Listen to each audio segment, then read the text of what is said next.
We're here with GM of Football Operations, Chris Fagan, to catch up on all the news on the injury front.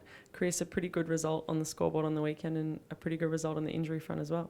Yeah, it was nice to bounce back after Easter Monday, and even better to come out of it with a clean bill of health, because we've had a bit of a battle the last month or so. It was actually quite good. A lot of people wouldn't know, but we had quite a few sore boys after the Geelong game. So our fitness staff, led by Andrew Russell, and our doctors did a great job in getting a couple of players up to play, and they played pretty significant roles on Sunday. So well done to them. Yeah, it was a good result. Liam Shields, we said last week he was a test. Are we expecting him to be available this week against the Dogs? Yeah, he's a test again this week, just the nature of a fractured wrist, I guess. He did all the skill work last week, and now what it really comes down to is can he cop the real sort of match pressure stuff that's is coming if he plays on the weekend. So it's only Tuesday, so we'll probably test that out later in the week, say Friday or Saturday, just to see whether he's right or not. But we certainly won't rush him back into the team. Hodge and Hill both also on the sideline with wrist injuries. How are they going with their recovery? Well, the good thing for both those guys is you can run, so they're doing a lot of running. I noticed Hodgie's starting to do a little bit of skill work as well. The nature of his fracture could mean that he does return sometime in the next 2 or 3 weeks. We've just got to wait and see on that.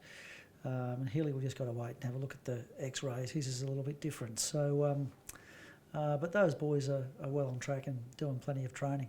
I guess the other key guys, we've got Ruffy, Fitzpatrick and Spanger still all on the sidelines. How are they going?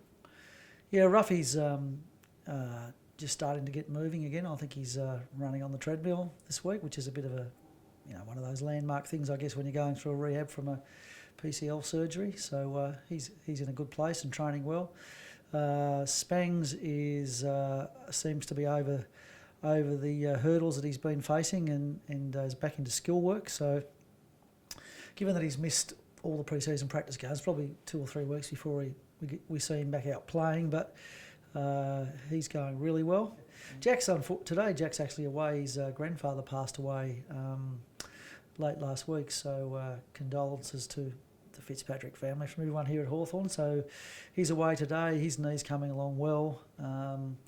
He probably won't play this weekend in VFL, but we'd expect him back the week after. Ryan Burton just copped a knock to his knee in VFL on the weekend. No problems there? Yeah, I noticed a few stories going around about that. He just had a bit of a bang on the knee from an opposition player, which led to some discomfort initially, but he'd recovered pretty well 2 days later, and we expect that he'll be able to play for Box Hill this weekend.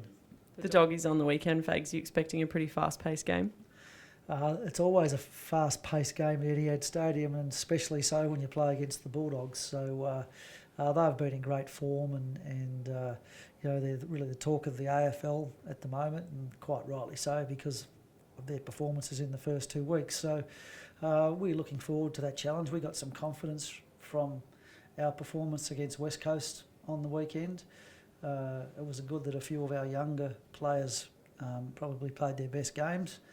And many of our season campaigners were at their best. So we're going to need that again this week against them, but it should be a great game. Thanks, Chris. Good luck on the weekend. Thanks, Claire.